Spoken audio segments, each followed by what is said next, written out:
Perkenalkan, nama saya Iga Frediani dari Universitas Lampung. Halo, perkenalkan nama saya Monika Margareta Sejabat.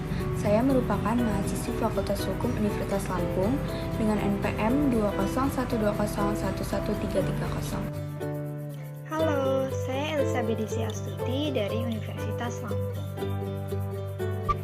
Saya Monika Finiangraini, asal Universitas dari Universitas Lampung, Fakultas Hukum dengan NPM 19520111050. Assalamualaikum warahmatullahi wabarakatuh. Perkenalkan, nama saya Nabila Prasetina dari Universitas Lampung, Fakultas Hukum. Perkenalkan, nama saya Tiara Aulia dari Ilmu Administrasi Negara Universitas Lampung.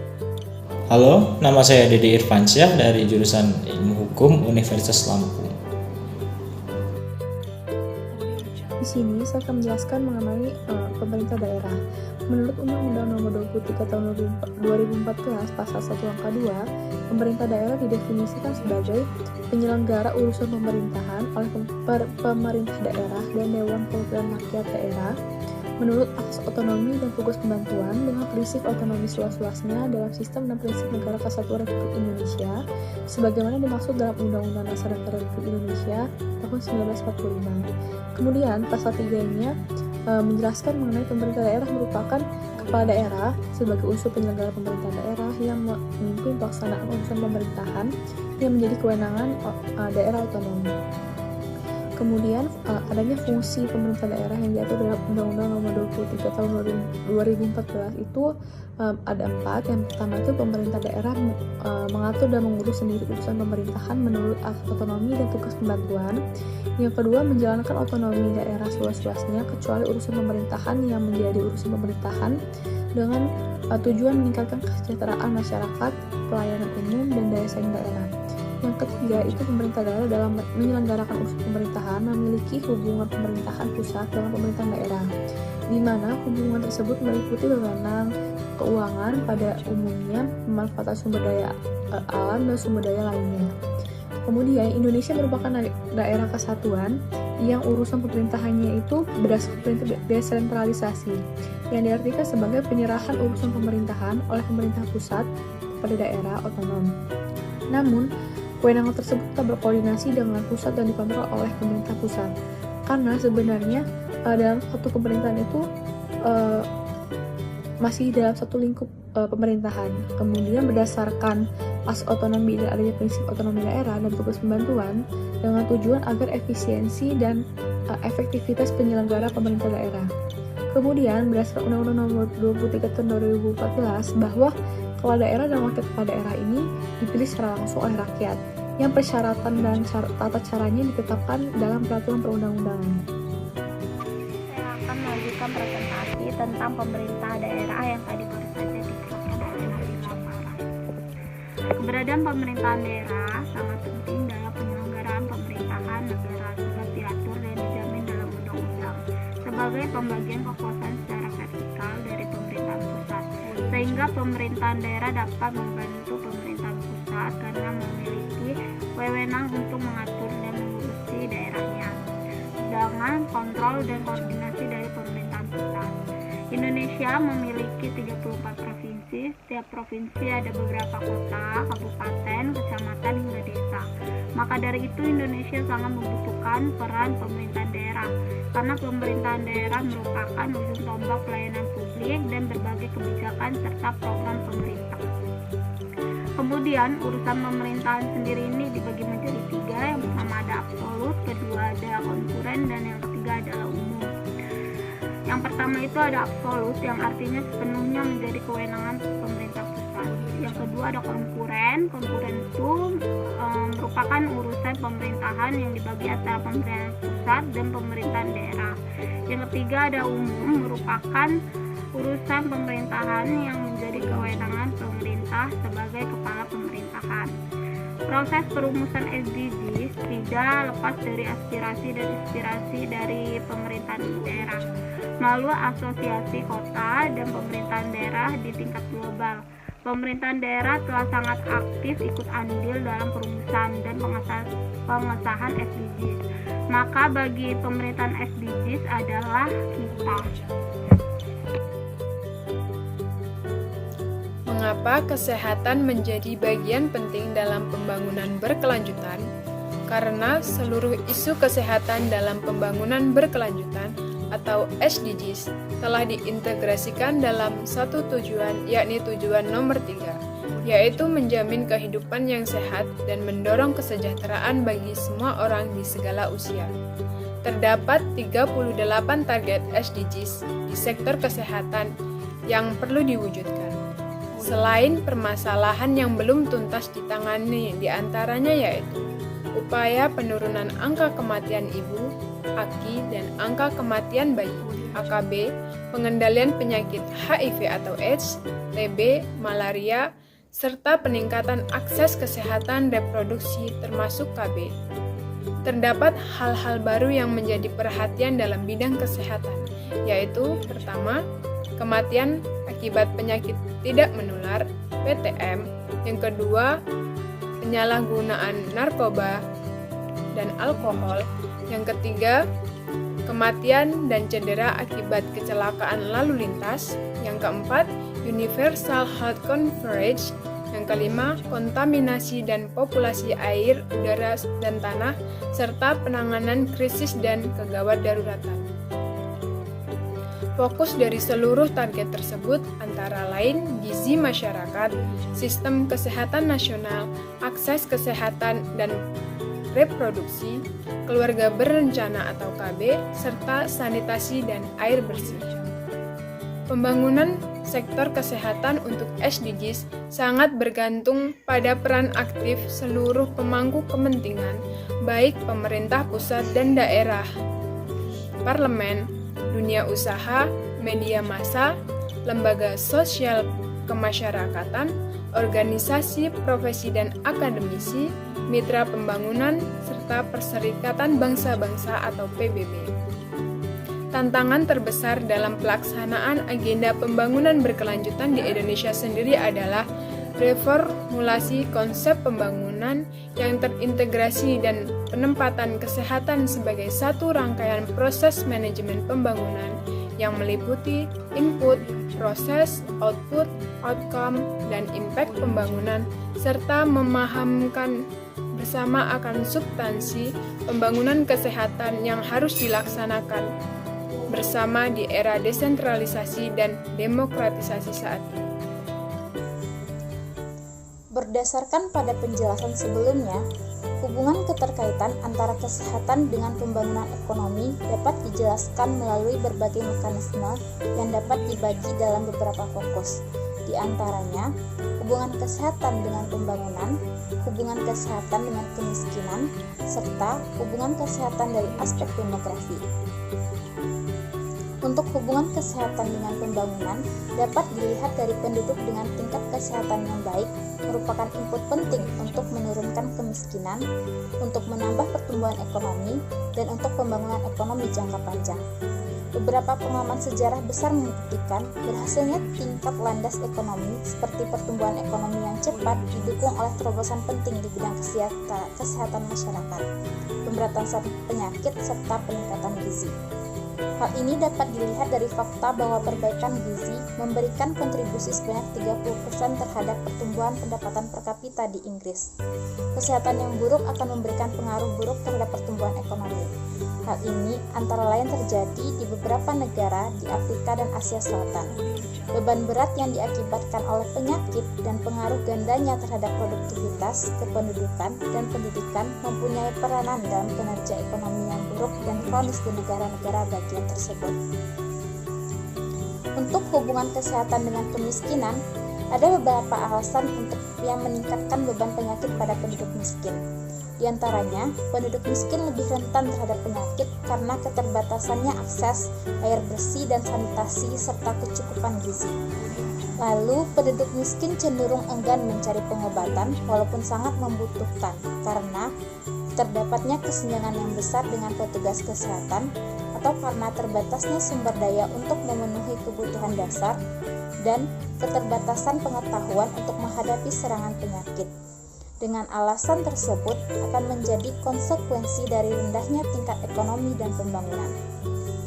Selanjutnya, hubungan kesehatan dengan demografi. Hal ini merupakan hal yang paling merugikan namun kurang diperhatikan, di mana biaya yang tinggi dari kematian bayi dan anak dapat ditinjau dari aspek demografi.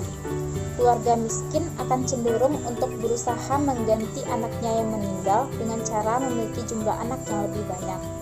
Jika keluarga miskin mempunyai banyak anak, maka keluarga tersebut tidak akan mampu melakukan investasi yang cukup untuk pendidikan dan kesehatan. Dengan demikian, tingginya beban penyakit pada keluarga yang memiliki banyak anak akan menyebabkan rendahnya investasi untuk kesehatan dan pendidikan untuk setiap anaknya. Beberapa hubungan tersebut dengan jelas menunjukkan pentingnya kesehatan bagi pembangunan berkelanjutan, karena akan saling berhubungan dengan kemiskinan, pendidikan, bahkan demografi yang merupakan bagian dari pembangunan.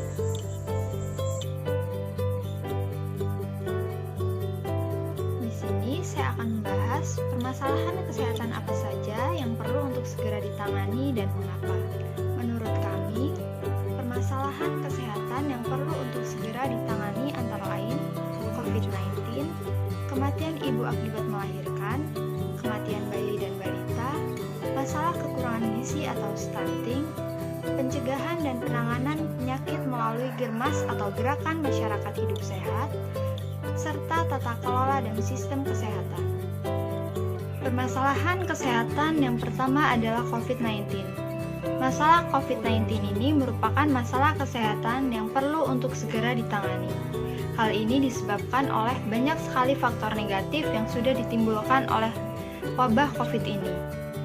Virus ini telah merenggut lebih dari 2 juta nyawa di seluruh dunia.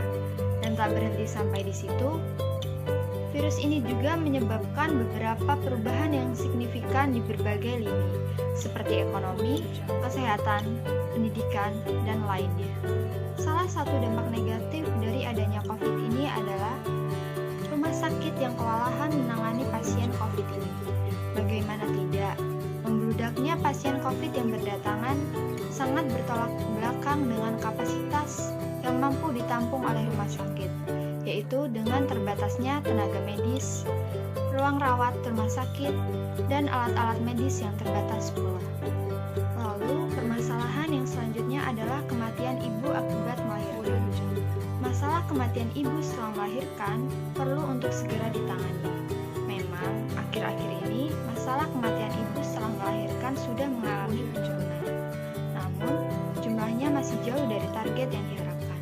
Hal ini disebabkan oleh faktor pelayanan kesehatan ibu yang belum memadai, kondisi ibu yang tidak sehat, dan faktor-faktor lainnya. Menurut data, penyebab utama kematian ibu adalah hipertensi kehamilan dan pendarahan postpartum.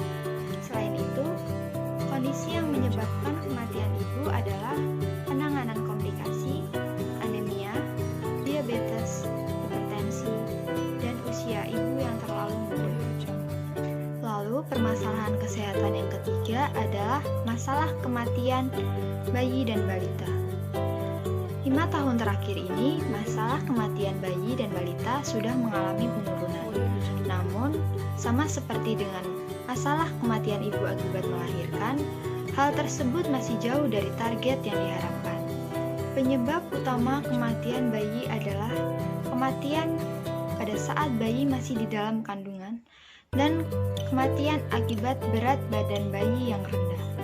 Sedangkan untuk balita, penyebab utama kematiannya adalah pneumonia dan diare.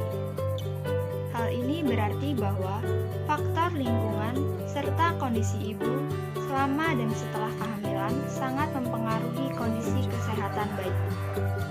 Di sini saya akan menjawab pertanyaan pada nomor 3 tentang masalah kesehatan apa yang harus segera ditangani oleh pemerintah dengan segera. Yang pertama adalah meningkatnya gizi buruk atau stunting.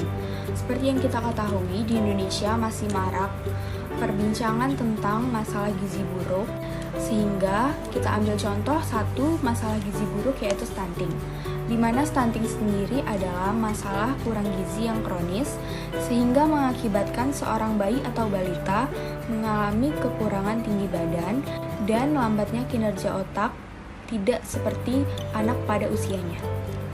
Penyebab terjadinya stunting adalah kurangnya asupan gizi dalam waktu yang cukup lama. Indonesia merupakan negara yang memiliki tingkat prevalensi stunting yang cukup tinggi dibandingkan negara-negara lain yang berada di kelas menengah. Stunting tersebut memiliki dampak yang cukup besar untuk kinerja pembangunan Indonesia, baik dalam ekonomi, ketimpangan, dan juga kemiskinan. Stunting juga akan mempengaruhi kualitas bangsa dan kualitas sumber daya manusia, di mana kita ketahui pada tahun 2030 Indonesia akan menghadapi bonus demografi. Di sini, apabila anak Indonesia mengalami stunting sebagian besar, maka Indonesia tidak mempunyai kesempatan untuk memanfaatkan bonus demografi untuk mengejar ketertinggalan yang ada. Yang kedua adalah Germas atau Gerakan Masyarakat untuk Hidup Sehat. Pemerintah dan masyarakat harus lebih menyadari pentingnya untuk melakukan Germas dan pembiasaan pola hidup sehat, apalagi di masa pandemi saat ini. Germas atau Gerakan Masyarakat untuk Hidup Sehat sangat perlu untuk diperhatikan lebih lanjut karena sesuai dengan tujuan utamanya dapat menurunkan resiko dari penyakit menular maupun tidak menular, baik kematian maupun kecelakaan. Diberlakukannya Germas atau pembiasaan pola hidup sehat dapat mengurangi dan mengawasi serta mengendalikan diri sendiri dari berbagai masalah kesehatan yang dapat dialami oleh masyarakat dan juga untuk mengurangi resiko tertularnya virus COVID-19 pada masa pandemi seperti saat ini. Yang ketiga adalah tata kelola dan sistem kesehatan. Salah satu faktor yang menyebabkan perlunya diperhatikan tata kelola dan sistem kesehatan adalah banyaknya masalah yang muncul akhir-akhir ini.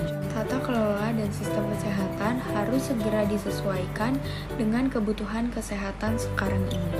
Tata kelola dan sistem kesehatan harus mampu menjadi regulator atau stewardship, menjadi pelayan kesehatan, pembiaya kesehatan, dan pengelola sumber daya. Bagaimana kewenangan dan upaya pemerintah daerah dalam mengatasi permasalahan tersebut? Yang pertama yaitu dalam kasus COVID-19. Kewenangan daerah menjadi diskursus masyarakat dalam penanganan pandemi COVID-19 ini. Pemerintah daerah yang dianggap paling dekat dan mengetahui keadaan di daerahnya seharusnya dapat menentukan nasibnya dalam penanganan pandemi COVID-19 dan tidak hanya bergantung kepada pemerintah pusat. Dalam pandemi COVID-19 ini, tentu aspek yang paling berdampak adalah dalam segi kesehatan.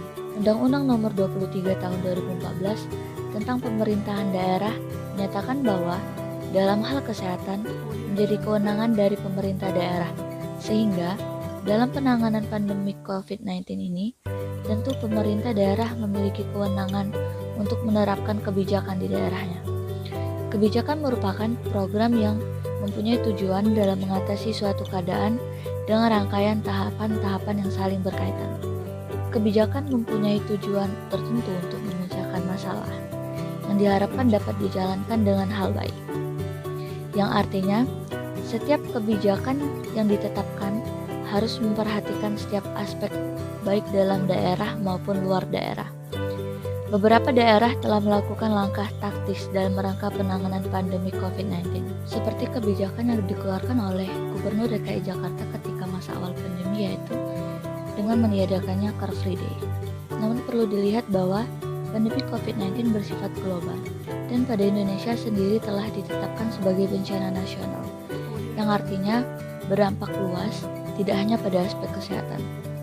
Selain aspek kesehatan, pandemi COVID-19 menimbulkan persoalan sosial, budaya, keamanan, ekonomi, baik itu mikro maupun makro.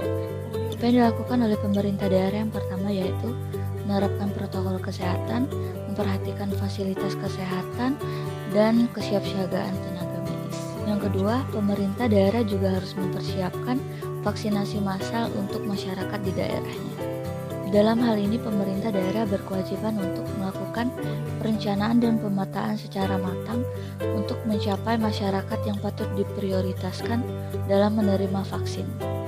Langkah ketiga, untuk mengatasi masalah ekonomi yang ada di daerahnya, pemerintah daerah wajib melakukan program padat karya, yaitu membuka lowongan pekerjaan bagi mereka yang kehilangan pekerjaan ketika masa pandemi, atau bisa melakukan bantuan sosial terhadap masyarakat tersebut. Kasus kedua yaitu kematian ibu akibat melahirkan. Keberhasilan SDGs tidak dapat dilepaskan dari peranan penting pemerintah daerah. Pasalnya, pemerintah kota dan kabupaten berada lebih dekat dan warganya, memiliki wewenang dan dana, dapat melakukan berbagai inovasi, serta ujung tombak penyedia layanan publik dan berbagai kebijakan serta program pemerintah. Untuk menanggulangi hal ini, pemerintah tengah mengejarkan program pembangunan puskesmas, diiringi pula dengan peningkatan kualitas pelayanannya. Pemerintah juga sedang menciptakan pola keanekaragaman makanan untuk gizi ibu hamil. Program kami yang dicanangkan juga digunakan untuk menurunkan angka kematian ibu. Kasus ketiga yaitu kematian bayi dan balita. Untuk mendukung upaya penurunan kematian bayi dan balita antara lain adalah meningkatkan kebersihan dan sanitasi di tingkat individu, keluarga, dan masyarakat melalui penyediaan air bersih, meningkatkan perilaku hidup sehat, serta kepedulian terhadap kelangsungan dan perkembangan dini anak. Pemberantasan penyakit menular, meningkatkan cakupan imunisasi, dan meningkatkan pelayanan kesehatan reproduksi, termasuk pelayanan kontrasepsi dan ibu, menanggulangi gizi buruk, kurang energi kronik dan anemi, serta promosi pemberian ASI eksklusif dan pemantauan pertumbuhan anak. Pemerintah juga telah meluncurkan program jaring pengaman sosial (JPS) bidang kesehatan, antara lain dan pelayanan kesehatan dasar dan rujukan gratis bagi ibu hamil, ibu bersalin, ibu nifas dan bayi untuk keluarga miskin, serta bantuan pembangunan sarana kesehatan. Baik, melanjutkan dari teman saya, bagaimana kewenangan atau tindakan apa yang bisa dilakukan oleh pemerintah daerah dalam menanggulangi permasalahan kasus nomor 3. Lanjut ke poin keempat, yakni tentang masalah stunting. Masalah stunting biasanya dikaitkan dengan permasalahan yang disebabkan oleh gizi buruk. Namun tidak saja gizi buruk, tapi stunting juga dapat disebabkan oleh pola asuh, lingkungannya tidak mendukung, kesehatan ibu ketika hamil, ataupun kesehatan anak yang kunjung menurun.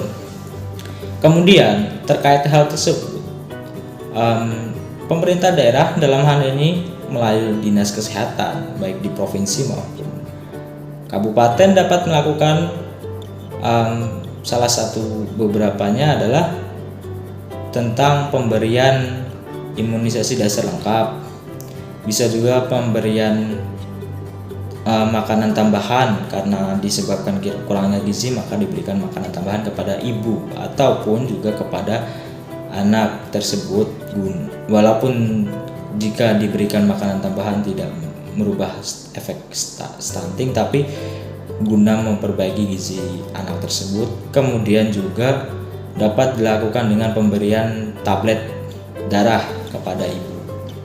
Kemudian pemerintah daerah dalam menangani kasus stunting, jika kita lihat di Indonesia, khususnya di Provinsi Lampung, terdapat 3 kabupaten yang dalam hal ini masuk kepada 100 prioritas kabupaten intervensi untuk menanggulangi stunting, yakni Kabupaten Lampung Selatan, Lampung Tengah, dan Lampung Timur. Berlanjut ke poin kelima, yakni Germas. Sebenarnya hal ini bukan suatu permasalahan, tetapi sebuah take action atau katakanlah sebuah upaya penanggulangan kurangnya kesadaran masyarakat terkait kehidupan kesehatan di masa pandemi terutama. Germas ini dilaksanakan oleh 4 kementerian, yakni Kementerian PPN, Kementerian Dalam Negeri, Kementerian PMK, dan Kementerian Kesehatan tentu saja. Yang dalam hal tersebut, dalam teknis pelaksanaannya adalah membentuk tim pembinaan Germas. Germas ini bisa masuk lewat sekolah, lewat dinas, instansi-instansi yang diadakan, kemudian juga bisa lewat jajaran struktural lewat camat, kelurahan, atau segala macamnya. Kemudian yang terakhir tentang tata kelola sistem kesehatan. Bisa dibilang kalau misalkan tata kelola tersebut harus dikoordinasikan tentu saja dengan kementerian atau lembaga terkait, semisal jika harus adanya NSPK atau suatu norma SOP atau apalah protokol segala macam apapun namanya, hubungan antara kementerian atau lembaga-lembaga terkait yang menaungi kewenangan yang sama, semisal, tapi hanya lebih spesifik, atau harus adanya suatu chemistry antara lembaga lain dengan institusi di suatu daerah, misal Kementerian Kesehatan dengan Dinas Kesehatan di provinsi, ataupun Dinas Kesehatan di provinsi dengan Dinas Kesehatan di kabupaten. Kemudian bisa juga Dinas Kesehatan provinsi dengan RSUD-nya di provinsi, RSUD tipe B. Kemudian Dinas Kesehatan di kabupaten dengan RSUD di kabupaten tipe C atau puskesmas tipe D. Kemudian membahas tentang protokol tersebut, tentang hubungan lembaga-lembaga ini yang perlu ditingkatkan adalah karena adanya ego sektoral masing-masing lembaga, kementerian, baik kementerian apapun itu bisa jadi kewenangannya sama atau berbeda, atau emang disama-samakan, atau juga jajaran di bawahnya dinas-dinas tersebut yang saling mungkin merasa berwenang. Makanya harus ada suatu chemistry antara lembaga-lembaga tersebut baik di pusat maupun di daerah yang disatukan dalam suatu forum, dirembuk bagaimana hubungan tersebut dalam menangani suatu kasus, terlebih suatu kasus pandemi ini. Adanya suatu protokol yang jelas guna menjadi patokan-patokan dinas-dinas ataupun lembaga-lembaga tersebut dalam melaksanakan tugas dan wewenangnya. Semisal hubungan tata kelola dinas kesehatan dengan RSUD bisa ditaruh di peraturan daerah terkait, dibunyikan saja di peraturan daerah tentang organisasi tata kerja, OTK, ataupun peraturan daerah lain yang masih mempertimbangkan peraturan daerah OTK atau segala macamnya. Bisa juga lewat langsung dari kementeriannya yang terkait atau apalah itu segala macam. Yang penting hubungannya jalan, kemudian saling harmonis, maka dapat melaksanakan tugas dan fungsinya masing-masing tanpa tumpang tindih. Sekian yang dapat saya sampaikan, kurang lebihnya mohon maaf. Wassalamualaikum warahmatullahi wabarakatuh.